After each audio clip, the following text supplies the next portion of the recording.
fiercely criticized. The London police and detective force is probably the stupidest in the world. What the fuck do you mean? Like, I can't even be mad at the detective force here. This guy fucking murdered a woman in the backyard of like an apartment complex where people were sleeping with their windows open and none of these idiots saw anything?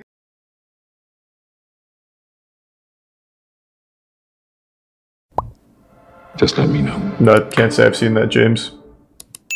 I do not really like Disrupt. I've watched a lot of their stuff. I think they jump from topic to topic in the same video and it makes it convoluted and hard to follow. It's awfully pretentious. Their visuals are really cool, but I don't think they tell the stories very well. Exit Prime, Ethan, the resub Juno. In the late 19th century, Perhaps the city of London was the largest in the world. A sprawling metropolis and a melting pot for trade, finance, and people. But in the autumn of 1888, an horrific story emerged from the capital's East End. A story so dreadful, it sent shockwaves around the world. One after another, destitute women of the East End fell victim to a vicious killer known as Jack the Ripper. Despite an extensive manhunt and a few close calls, the Ripper was never caught. Jack the Ripper was in Shanghai Nights. An abrupt end. That's how I learned about him. Behind one of the greatest mysteries in the annals of crime. Exit Tier 1 Delta and the resub Larzified and Toasty and the bits 6 Pandas. I hope you feel better, Pillow Pete.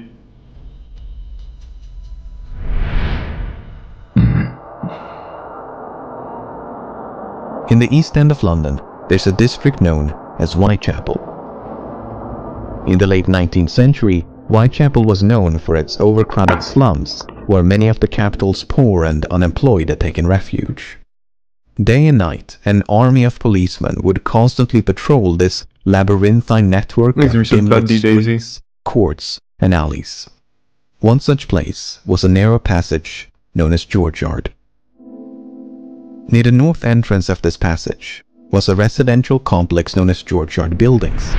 Not a very inspired name. It was the morning of August the 7th, 1888, when an upstairs tenant named John Reeves headed out for work. Upon reaching the first floor landing, Reeves encountered the body of a woman lying upon her back in a pool of blood. Horrified by the sight, he stumbled down to the street below in search for help. Constable Thomas Barrett was the first officer on the scene. Hey, Thomas. He was soon joined by Dr. Timothy Killeen, who conducted a brief examination. The woman had been stabbed 39 times, primarily in the chest and abdomen. Dr. Killeen estimated that she had been dead for, quote, about 3 hours. Thus placing the time of death at approximately 2:30 in the morning. The woman had likely been attacked where she was found, as no blood was found beyond the staircase landing. But this was strange, as none of the tenants in this crowded building had heard a single cry for help or a disturbance of any kind. One exception was Amy Hewitt, a tenant who claimed to have heard a lone cry of murder. But this was early in the evening of August the 6th, and the scream had emanated from outside the complex. Hewitt further explained, "The district round here is rather rough, and cries of murder are a frequent, if not nightly occurrence." This sounds like a real shithole. Identified as 39-year-old Martha Tabram. Tabram was a mother of 2 and had separated from her husband many years prior. Amy Schumer. Her address was 19 George Street, a common lodging house less than 300 meters from the site of her death. Tabram had made a living through prostitution, and one of her associates was a woman named Marianne Connolly. Connolly testified that on the evening of August the 6th, she and Tabram had been out drinking with 2 soldiers. Then, shortly before midnight, the party of 4 had separated. Connolly took her client into Angel Alley, while Tabram guided hers into neighboring George Yard. It was the last time she saw Tabram alive. Barely 2 hours later, Constable Barrett had spoken to a soldier loitering near the north entrance of George Yard. Well, this is probably the guy. Told Barrett that he was, quote, waiting for his mate who had gone away with a girl. Half an hour later, Tabram is presumed to have died. Both Connolly and Barrett were called upon to identify the soldiers, but all those accused could provide an alibi. One had been at home with his wife, another at an army base, and yet another in a completely different part of the city. This was enough for Inspector Edmund Reed, the lead investigator on the case, to abandon this line of inquiry. Connolly and Barrett, having both picked out the wrong men, they could not be trusted again, as their evidence would be worthless.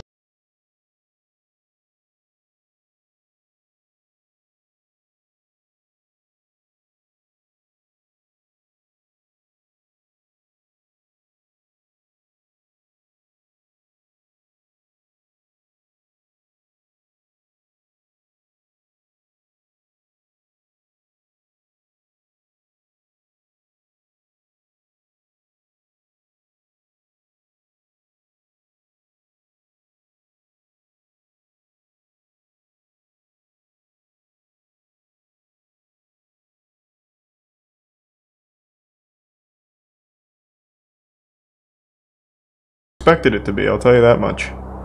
Leave it to anime to crack the case. On the morning of August the 31st, a man named Robert Paul left his home on Foster Street and headed for work. After making a right turn into Bucks Row, he spotted a man standing in the road. The man turned around to face him and said, "Come and look over here. There's a woman lying on the pavement." The stranger was named Charles Cross, and he too had been on his way to work when he first caught sight of the woman. The two men now cautiously approached. The woman's hands were cold to the touch, and Cross believed she was dead. Paul, however, thought he could sense faint breathing. But instead of seeking immediate help, Cross and Paul were more concerned about being late for work. As such, they quickly resumed their morning commute, hoping to notify policemen along the way. Jesus Christ. Fortunately, Constable John Neal was just around the corner. Neal was equipped with a lantern and found the woman lying on her back with a deep cut across Chris, the there throat. is no new slapping, man. The wound was still bleeding and parts of her body were still warm. He was soon joined by Constable John Thane, who was sent at once to fetch a nearby doctor. Upon his arrival, shortly after 4 o'clock, Dr. Reese Llewellyn estimated that, quote, She had not been dead more than half an hour. In other words, Cross and Paul had likely found the woman mere minutes after she was killed. Furthermore, 3 officers had patrolled the vicinity just a few minutes prior.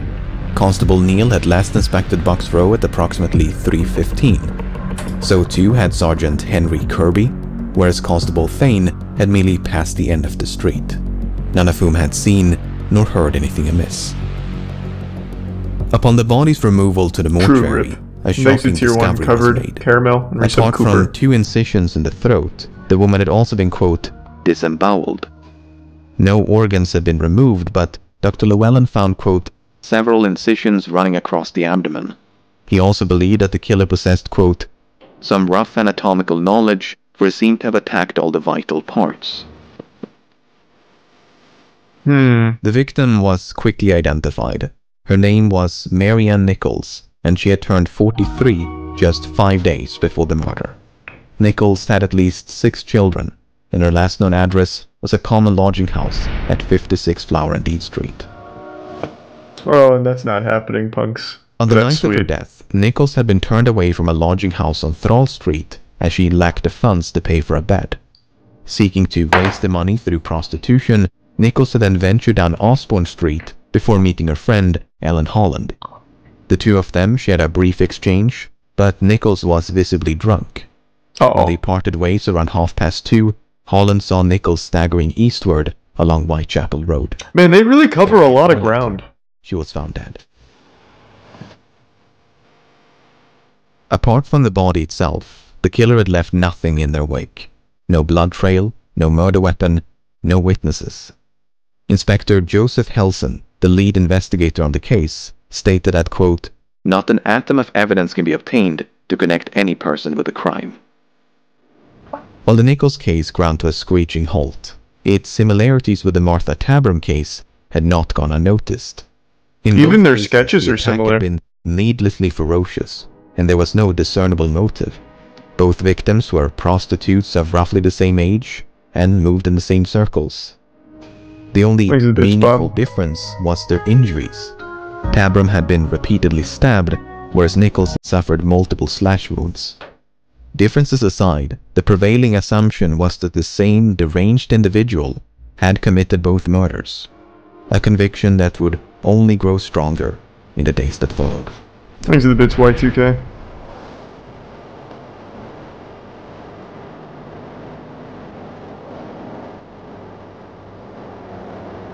Thanks to Tier 1 bros.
Let John Richards think of this? But just below the resting place of the Or woman's Prime feet, Minister they found a John small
was a common lodging house at 35 Dorset Street.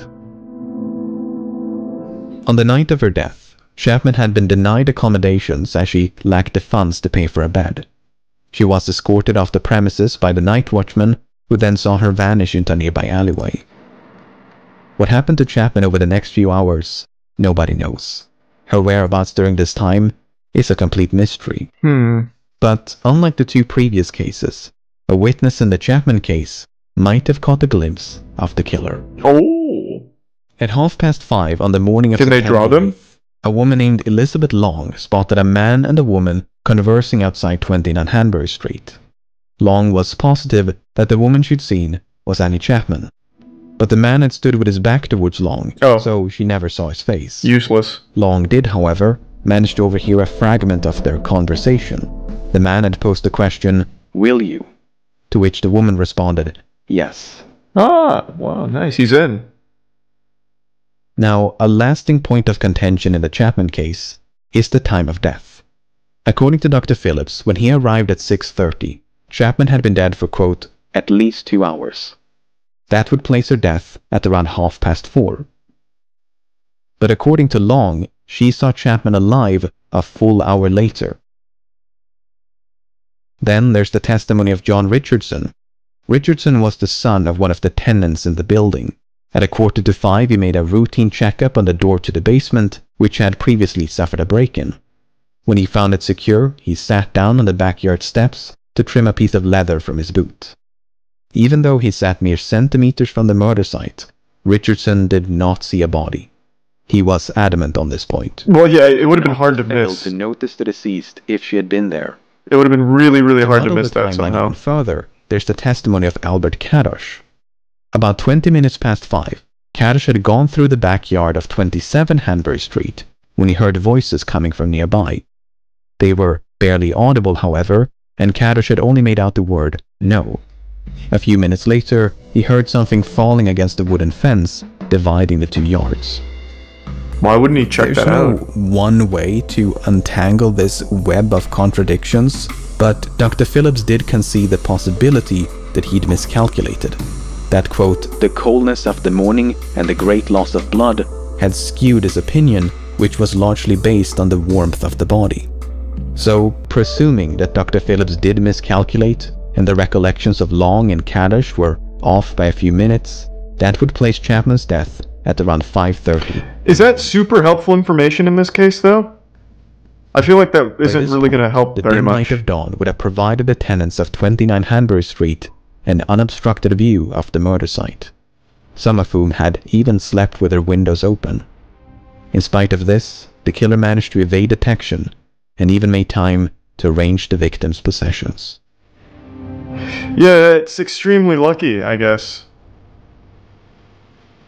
As the tally of victims gradually mounted, Thanks to the prime public human were bear in tier 1. increasingly anxious. Not the They were days. not only frightened by the murders, but frustrated with the police and their perceived incompetence. Even across the pond were the efforts of the police fiercely criticized.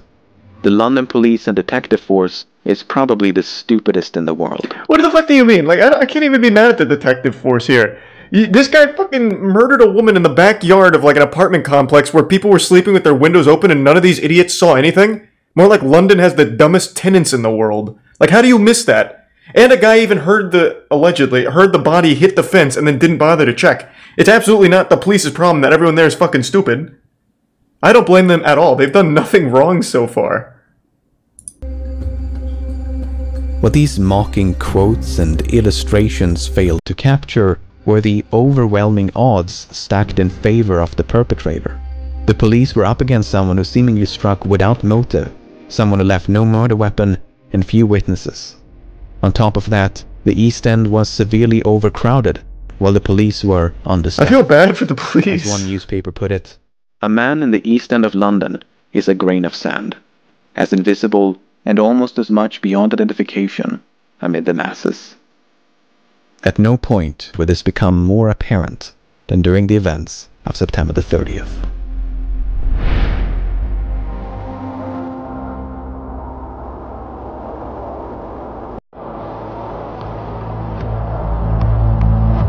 Man, this guy is all over the place here. Jesus On Christ. September the 29th, a routine Saturday meeting was held at the Socialist Club on Berners Street. When the meeting came to a close around midnight, all but a few members returned home. Those who remained proceeded to drink and socialize. Half an hour in September the 30th, Joseph Lave stepped outside Jesus. for fresh air. It's all Joe and Lave John's. was the side entrance Oh my leading into god. Maxwell's yard and lingered for about 10 minutes. Are we sure his name's Jack the Ripper and not Moments after John Lave the got Ripper? back inside, Morris Eagle accessed the building via the same That's a entrance. fucking cool name. He too was a member of the club and had just returned after escorting a woman home. Neither of them noticed anything unusual. 20 minutes later, the sound of a horse and carriage could be heard trotting down Berners Street.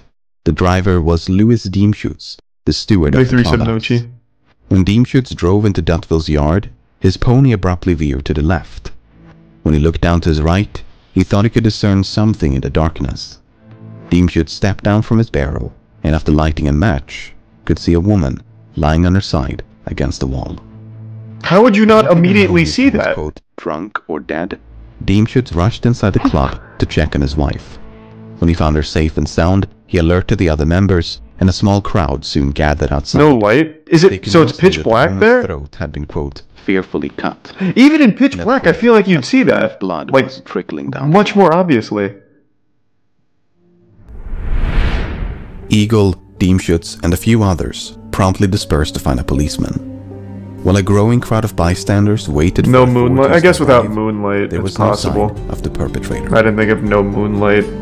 Because it could have been like a really cloudy night or some Across shit. the city, less than a kilometer to the west, an even more ghoulish discovery was about to be made.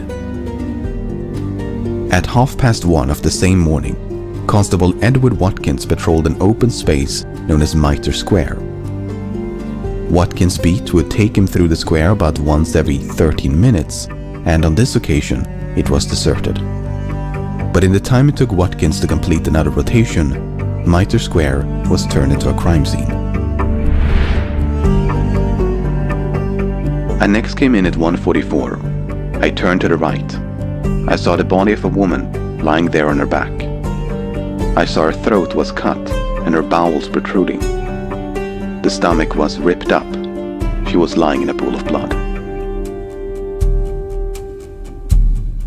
Damn. Dr. George Cicada and Dr. Frederick Brown soon converted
Schwartz.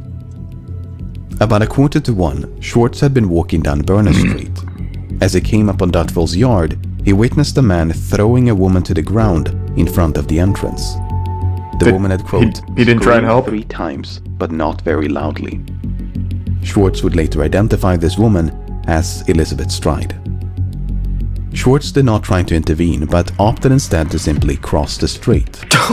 That's when he spied a second man on the opposite side who was lighting a pipe.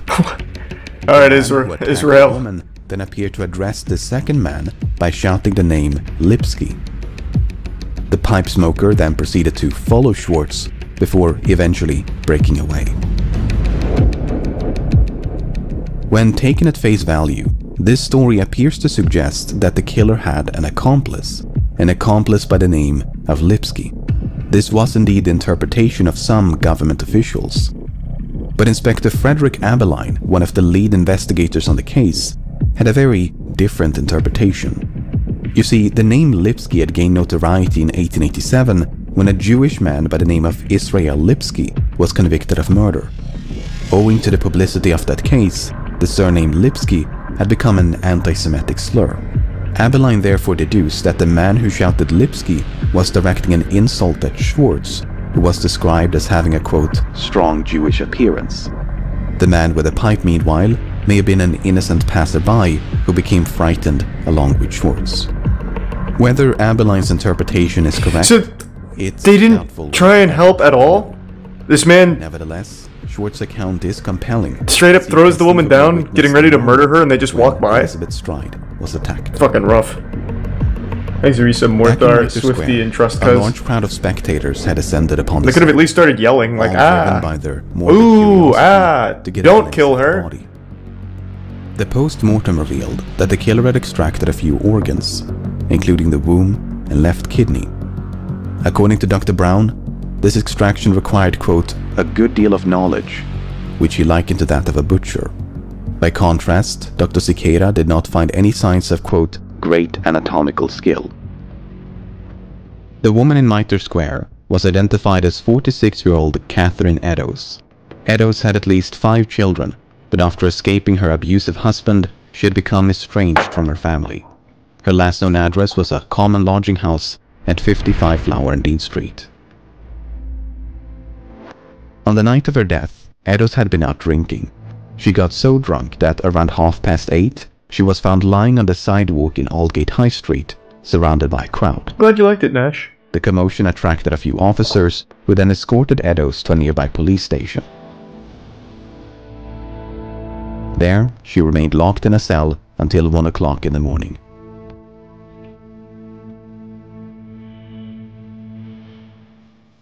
After being released from jail, Eddowes was likely spotted in the company of a man in the vicinity of Mitre Square. Only one of the 3 witnesses, Joseph Lavender, had paid close attention to the fucking couple. Joseph. The man had the appearance of a sailor and wore a, quote, reddish handkerchief round his neck. While Lavender did identify the woman as Catherine Eddowes, he never saw her face. Nevertheless, this sighting was only made some 10 minutes before Eddowes' body was discovered by Constable Watkins. What's so incredibly tragic about the Eddowes case is how narrowly the killer escaped justice. First of all, the only private residence in Mitre Square was occupied by a policeman and his family. They had slept right next to an upper floor window overlooking the murder site. Jesus. Second of all, a night watchman and retired policeman had been cleaning a warehouse within earshot. Oh my god. He would routinely hear the footsteps of patrolling officers, yet heard nothing at the time of the murder. Finally, Constable James Harvey had glanced into Mitre Square at roughly 20 minutes to 2. That's right in between the sighting by Lavender and the body's discovery. Harvey should have had an unobstructed view of the murder site, yet he failed to notice anything suspicious. Was it too dark? Was the killer standing just a few meters away, cloaked in shadow? Did one or more witnesses get the time wrong? Yeah, someone said that the theory is that he was a policeman. They did not do so without leaving a trace. I would believe that. Shortly before 3 o'clock, but I do think it's multiple piece people. of cloth was found near the entrance to a building a few blocks to the northeast. It proved to be a ripped portion of the apron worn by Eddowes. The patch had evidently been torn off and then discarded by the killer upon their escape. It sounds cute, Hunter. Thanks the Prime G Wiz. Now, on the wall above this patch of apron, someone had written a message. The Jews are the men that will not be blamed for nothing. To this day, both the meaning and the author of this message remain in doubt. Was it written by the killer? Was it an attempt to cast suspicion upon or even away from the Jewish community? Was it completely unrelated to the murder? Yeah, I don't know what the fuck that means. Similar questions would soon be raised by a few letters. Letters which had supposedly been written and posted by the killer.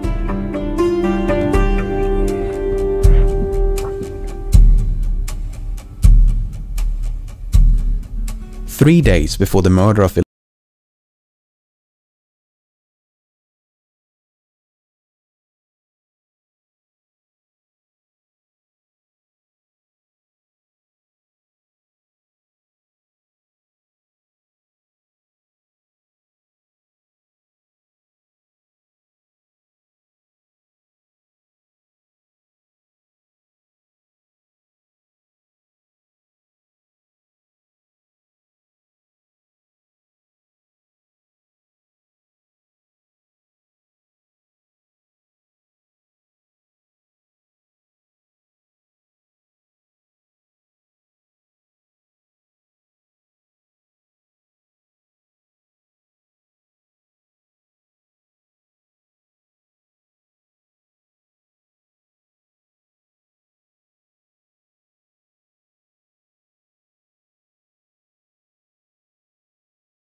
On the morning of November the 9th, a merchant and property owner named John McCarthy was going through his bookkeeping. Hey, John. McCarthy was the landlord of Miller's Court, and the tenants of room 13 had fallen behind on their rent.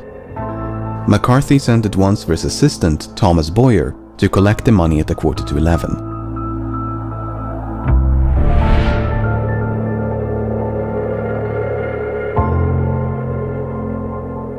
After knocking twice without response, Boyer went around the corner to peer through a window. Thanks to resub. But his view was Fate. obstructed by a coat or curtain, so Boyer had to reach through a broken window pane to pull it aside.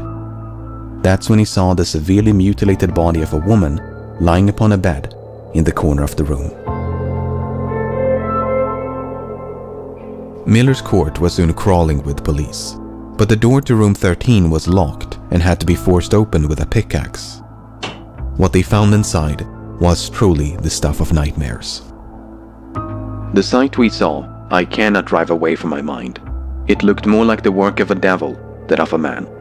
The whole scene is more than I can describe. I hope I may never see such a sight again. Dr. George Phillips described the body as, quote, cut all to pieces. Dr. Thomas Bond described the woman's face as, quote, hacked beyond recognition. The abdomen had been, quote, emptied of its viscera, while the throat had been, quote, severed all round, down to the bone. The body had been monstrously disfigured, with loose organs dispersed all around it. The room itself was sparsely furnished and offered little in the way of clues. 2 tables, 1 or 2 chairs, and a small cabin. But what about the security cameras? Amongst the ashes of a fireplace, the police found patches of burned clothing. Had the killer tried to dispose of evidence, or had it merely been used for warmth and light? The victim was identified almost immediately. Her name was Mary Jane Kelly, and she was the tenant of 13 Miller's Court. But nearly everything about Kelly's life is shrouded in mystery. She was presumably of Welsh or Irish descent and in her mid-20s, making her the youngest victim by far. Thanks to the gifts But of given Heaven that Sword. no matching records of a Mary Jane Kelly Yeah, it's have been everywhere, found, Neff. I it's saw. probable that she was using a fake identity. In any case, Kelly had not been living alone. Up until a few days before the murder, she had cohabited with a man named Joseph Barnett. They had only separated on October the 30th because Barnett disapproved of Kelly's prostitution Thanks to and the people with Andrewski and whom Han she Solo. associated. But they did see each other again. On the evening of November the 8th, Barnett paid Kelly a visit. Upon his arrival, he found Kelly in the company of a woman who was just about to leave. Unfortunately, there are conflicting accounts about who this woman was, when Barnett arrived, and how long he stayed. If we choose to believe Barnett, he arrived at some point between 7 and a quarter to 8 and left before 9 o'clock. Shortly before midnight, Kelly was spotted in the company of a man by her neighbor, Mary Ann Cox. When Cox passed the couple, they were about to enter Kelly's room. Cox bid Kelly good night, but she was, quote, very much intoxicated and barely able to respond. Once they had gone inside, Cox could hear Kelly singing. When Cox then left the court about an hour later, Kelly could still be heard singing. By 2 o'clock, Kelly had apparently ventured back outside, for she was spotted by a man named George Hutchinson. The two of them were supposedly well acquainted, and Kelly had asked if he could spare a few coins. But Hutchinson was broke, and Kelly was desperate for money, so they soon parted ways. Moments later, Hutchinson observed Kelly being accosted by a well-dressed man. The two of them had a seemingly jovial interaction and began walking north. Chasing Hutchinson George. found it suspicious that such a well-dressed man would seek the company of a woman like Kelly. As such, when the couple passed him by, he scrutinized the man's appearance. He was, for instance, carrying a pair of gloves in his right hand and a small parcel in his left. Hutchinson decided to shadow the couple as they proceeded to Miller's Court. Wow, Before they vanished up Hutchinson. the court, the man handed Kelly a red handkerchief, and she had supposedly told him, all right, my dear, come along. You will be comfortable. Hutchinson remained in the vicinity until 3 o'clock, but neither Kelly nor the man reappeared. So he just sat there for an At the hour? same time, Cox returned home. In stark contrast to the loud singing upon her last departure, Cox was now struck by the complete absence of sound and light from Kelly's room. Finally, at approximately 4 o'clock, a tenant above and a woman across from Kelly's room heard cries of murder. The voice was that of a woman, and it appeared to emanate from nearby. And they didn't do anything? Meanwhile, other denizens of the court heard no screams at all. According to Dr. Bond, Kelly died between 1 and 2 o'clock in the morning. Dr. Phillips placed the time of death a few hours later. But some witnesses were quite adamant that they had seen or even spoken to Kelly as late as 8 or 10 o'clock in the morning. Keep in mind that her body was discovered at 11:15. These contradictions are difficult to reconcile, and the precise time of death eludes us to this day. Well, how about the people that heard the cries of murder? Why? Can we ask them why they didn't do anything? And what about Hutchinson, who just sat there Mary Jane scoping it out? is typically regarded as the Ripper's final victim. Along with Mary Ann Nichols, Annie Chapman, Elizabeth Stride, and Catherine Eddowes, she is part of the canonical 5, the 5 victims most likely to have been slain by the same hand. Martha Tabram might have been a victim of Jack the Ripper, but opinions are divided. The same is true of at least a handful of other cases. Even the canonical 5 are not without controversy, so the total number of victims is a matter of debate. Presuming that Kelly was indeed the final victim, one has to wonder why. Why did the murders come to such a sudden end? Did the Ripper give in to fears of being caught? Were they imprisoned for a different crime? Perhaps they succumbed to an illness or committed suicide. Could they have migrated to another country? Perhaps they deliberately changed their modus operandi to confuse the police. The possibilities are virtually endless, which means there is no shortage of suspects. Thanks the bits Helio and give some plasmality. Thank you, Enigmata.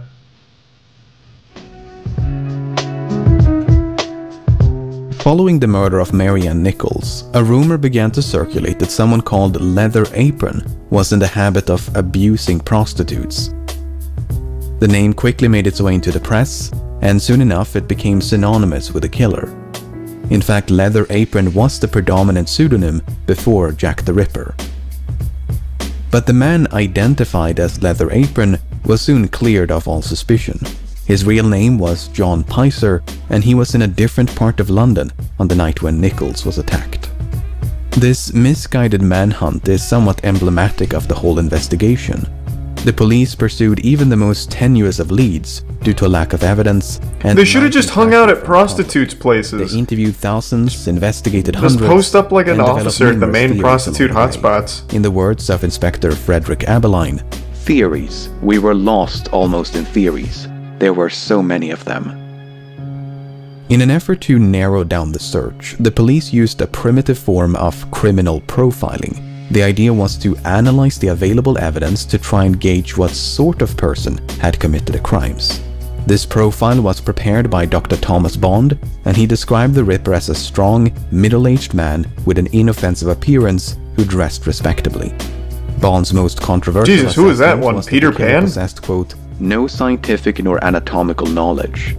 This stood in direct opposition to the opinions of his peers, most of whom ascribed the Ripper with at least a basic understanding of anatomy. Based on the witness accounts, the Ripper was a man of average height with a medium to stout build in his late 20s to mid-30s. He wore dark clothes, including a hat of some sort, and had a mustache. But this sort of aggregation or tabulation of accounts can be quite deceptive. Not only are many details inconsistent, but they could be describing entirely different people. For all we know, none of the witnesses ever laid eyes on Jack the Ripper. So much is up for debate that one can build a case against almost any suspect. Some have even entertained the possibility that the Ripper was a woman or possibly a man disguised as a woman. While Jill or Jackie the Ripper is an interesting theory, it has failed to achieve any widespread support. What is rarely in dispute is that the Ripper was either a resident of or otherwise familiar with the East End. After all, he managed to narrowly evade capture on multiple occasions, which implies intimate knowledge of byways and patrol routes. He likely had some form of employment, as the murders were committed around weekends and public holidays, and he may have had some degree of anatomical knowledge. I don't think he did. With this unshakable profile in hand, I think he's a fucking let's take idiot. a closer look at a few suspects. The question is, where do we even begin? According to criminal profiler and FBI special agent John Douglas, the Ripper was not only a local, but was likely interviewed by the police. If Douglas is correct, the Ripper might be someone we've already met, either a witness or a person close to one of the victims. What about John Richardson, the witness in the Chapman case who sat down on the backyard steps to trim a piece of leather from his boot? Richardson was indeed suspected by the police, but they found, quote, "not a shred of evidence." There's a against prime him. hunter. His mother also lived on the premises, so he had good reason to be there. Thanks, you give sub Steve. What about George Hutchinson, the witness who followed Mary Jane Kelly after she was accosted by a well-dressed client? Hutchinson never clarified his motivation for shadowing the couple. He merely stated that he was surprised to see a man so well-dressed in the company of a woman like Kelly. Was he surprised because he was concerned? Was he jealous? Was it about money? After all, Hutchinson was broke, and the client appeared to be wealthy. Perhaps he waited outside the court with the intention of mugging this well-dressed client. That's There are true. many question marks surrounding Hutchinson. He has never been positively identified, so next to nothing is known about his life. This makes it very difficult to build a strong case against him. Hutchinson was interrogated by the police, but ultimately convinced Inspector Frederick Abeline that he was telling the truth. But not every witness attracted such attention from the police. Take, for instance, Charles Cross, Thanks, the prime the man Quincy. who discovered the Resub body hamburger. of Marian Nichols.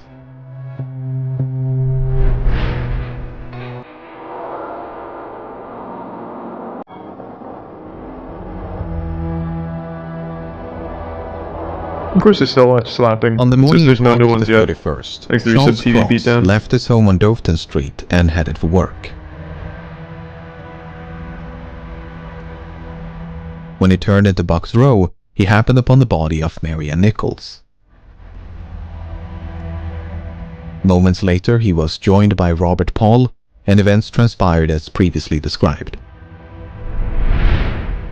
Despite his proximity to the crime, Cross appears to have escaped suspicion from both the press and the police. He was evidently seen as the innocent passerby that he appeared to be. But in recent years, that perception has been challenged. The argument is that Cross was in the act of committing the murder when he was interrupted by the approaching footsteps of Paul. Cross then concealed the murder weapon and portrayed himself as someone who just found the body. The injuries inflicted upon Nichols would be consistent with an interruption, as they were less severe than those of later victims. What's interesting about Cross That is a that good point. he likely testified under a false name. He claimed to be employed as a carman, and his address was given as 22 Dovton Street. But surviving records show that in 1888, this address was occupied by a man named Charles Lechmere. Lechmere Maybe he was forgot his also last employed as a name. carman, and on at least one occasion went by the name Charles Cross, Oh. as it was the surname of his stepfather. It is now widely believed that Charles Lechmere was the man who appeared at the inquest, and that he assumed the name of his stepfather when he testified. His motivation for doing so has been the source of much speculation. Was It was he him. trying to conceal his identity, I'm or convinced. was it merely a force of habit?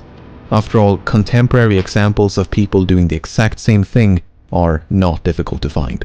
Thanks, you give sub again, Steve. The most compelling evidence against Lechmere is that his morning commute between home and work roughly coincides with the time and place of the murders.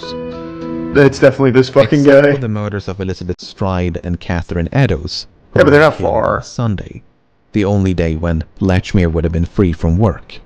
Not only that, but all the murders were committed around weekends and public holidays. Why would a man who supposedly timed the murders with his morning commute gravitate towards days of rest? In any case, Lechmere's mother lived a few blocks south of Burness Street, Thanks, you sub the neighborhoods Brick, around which the Prime Mac. is also where Lechmere spent his childhood. As such, it's speculated that Stride and Eddowes were killed after Lechmere paid a late-night visit to his mother. While he claimed to be employed at a delivery firm known as Pickford's, there are no surviving records of his employment. If he did work for Pickford's, there is a fair chance that he delivered meat, and would thus have been exposed to slaughter and blood on a daily basis. Lechmere remained in East London until his death in 1920 at the age of 71. While there is no evidence of Lechmere ever being suspected by the police, it is difficult to believe that he was completely overlooked. Many case files have not survived, so any doubts investigators might have had could have long since disappeared. Now, a witness who definitely attracted attention was Joseph Barnett.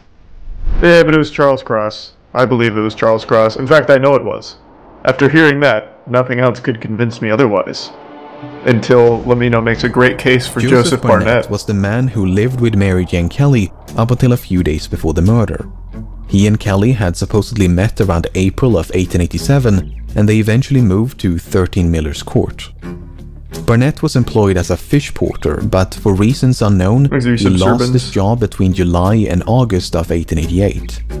From that point onwards, the couple struggled to pay rent, and Kelly resorted back to prostitution. Now, those who believe that Barnett was the Ripper view his loss of employment as a turning point. The argument is that Barnett was so overcome with guilt and anguish for driving Kelly back to prostitution that he went on a murder spree, murdering one local prostitute after another in a desperate attempt to frighten Kelly off the streets. While most of this is pure speculation, it is true that Barnett disapproved of Kelly's prostitution. You may recall that Barnett separated from Kelly on October the 30th because he disliked the prostitutes with whom she associated. Kelly never went on the streets when she lived with me. She would never have gone wrong again, and I should never have left if it had not been for the prostitutes stopping by the house. This might further explain why Kelly was the Ripper's final and most viciously mutilated victim, the implication being that Barnett felt rejected by Kelly and wanted revenge for the breakup. According to Barnett, he did pay Kelly a visit on the evening of November the 8th, but they had parted on quote, friendly terms. He then supposedly went home, played a card game until 12:30 before going to bed. Did he play Yu-Gi-Oh?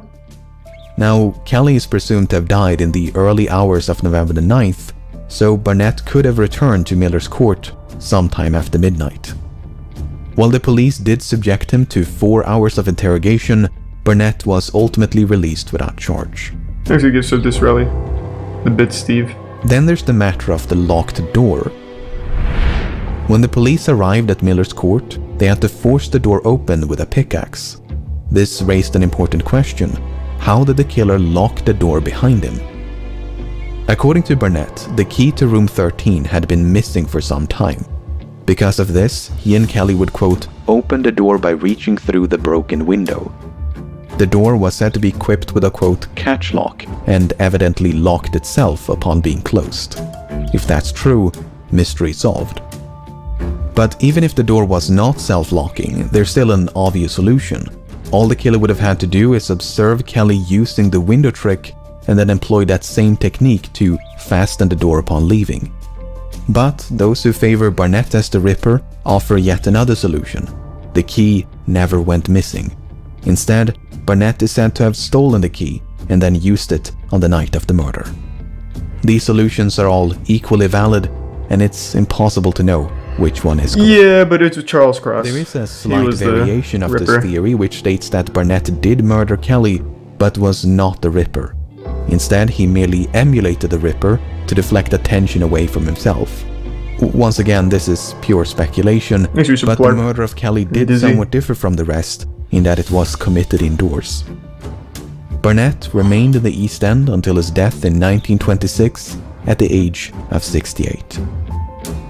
While it's only natural for suspicion to fall upon witnesses and acquaintances, Victorian detectives did pursue other lines of inquiry.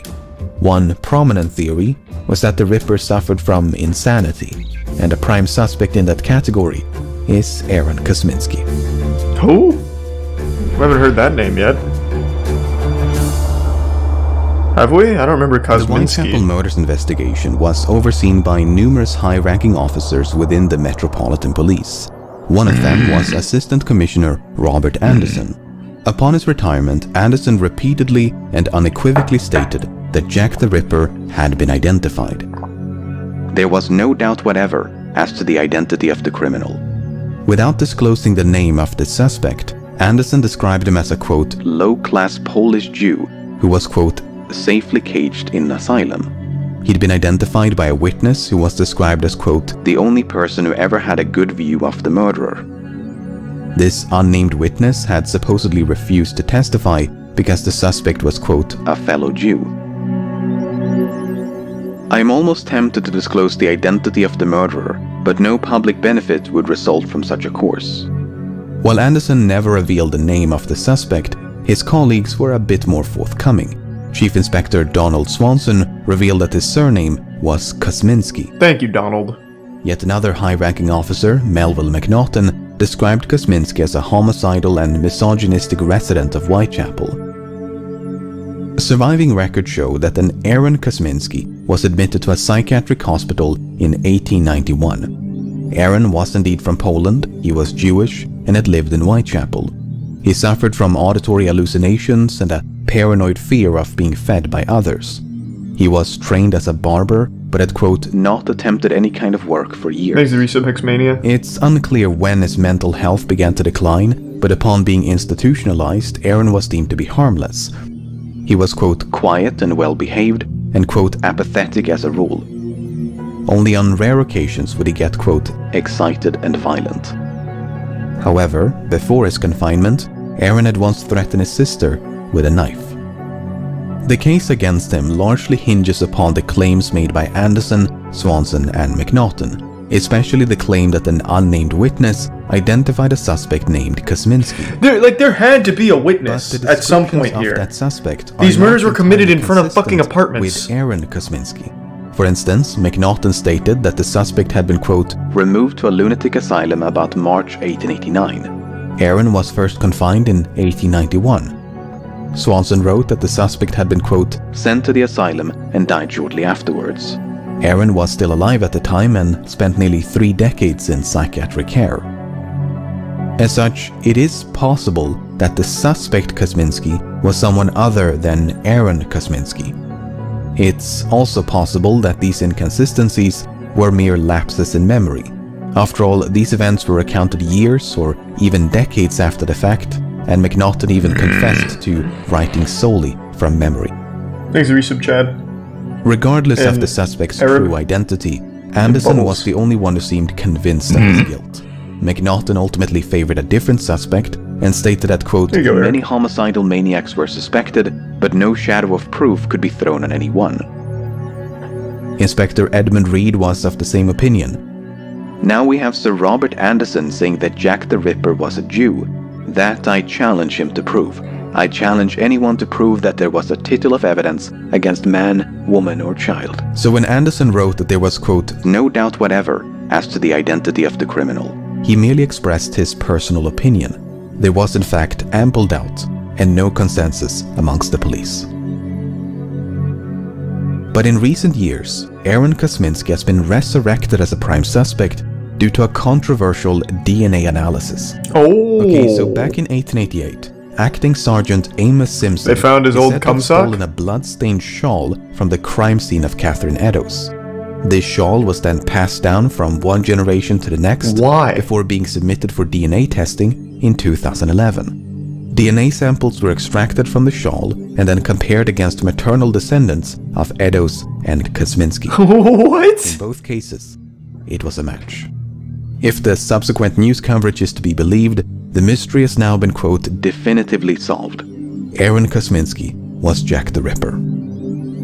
But as you can imagine, it's never quite that simple. That's fucking First of wild. All, the provenance or chain of custody of the shawl is severely lacking. There is no evidence of a shawl being found at the crime scene, nor is there any evidence of Simpson ever being at the crime scene.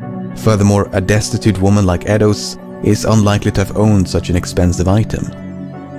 Second of all, the type of DNA used to identify Eddowes and Kosminski was mitochondrial DNA. The powerhouse of the cell. This type of DNA is passed down through the female line and is not unique to any one individual.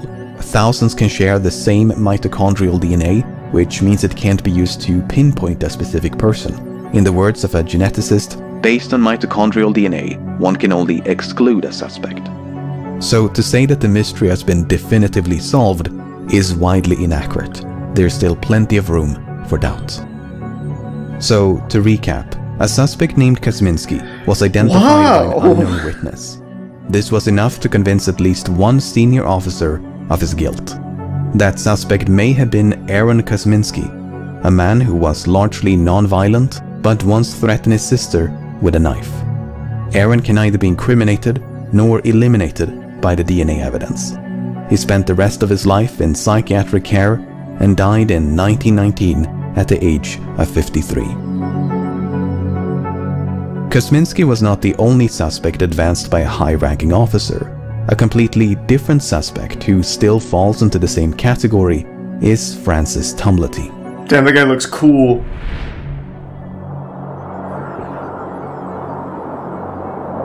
I still think it's Charles Cross. 2 days I really before the do. murder of Mary Jane Kelly, All that made so much an sense American for Cross. physician named Francis Tumblety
time.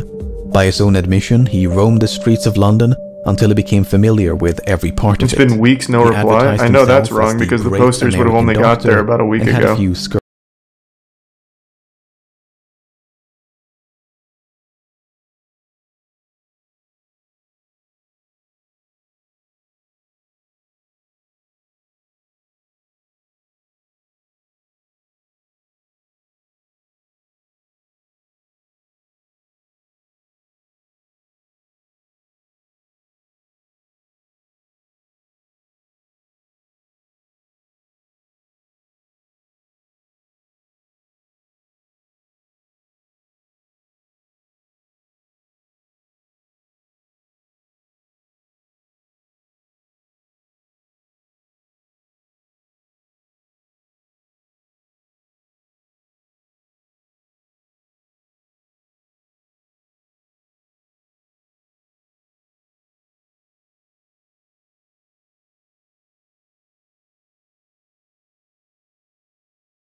To theorize about the identity of Jack the Ripper is to navigate a minefield of hearsay, sophistry, and contradictions.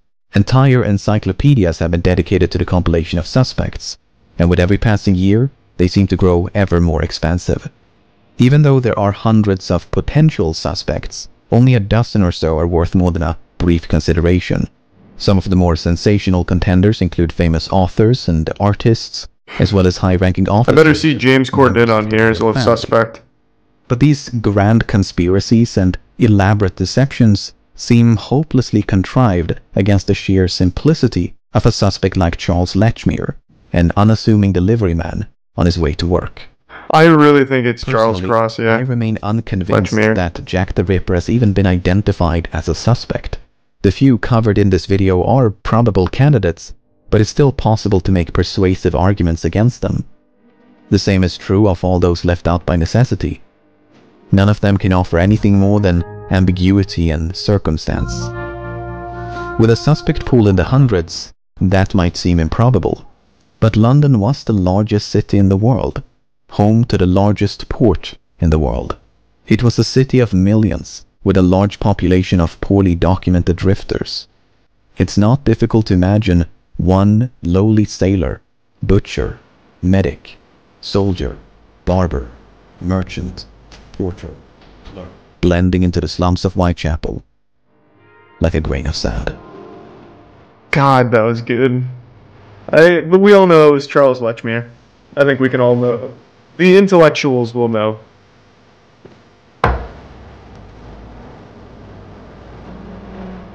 Charles Cross, Charles Lechmere are the same person. Charles Cross is the name he went by to testify, instead of his real name, which was Charles Lechmere. That was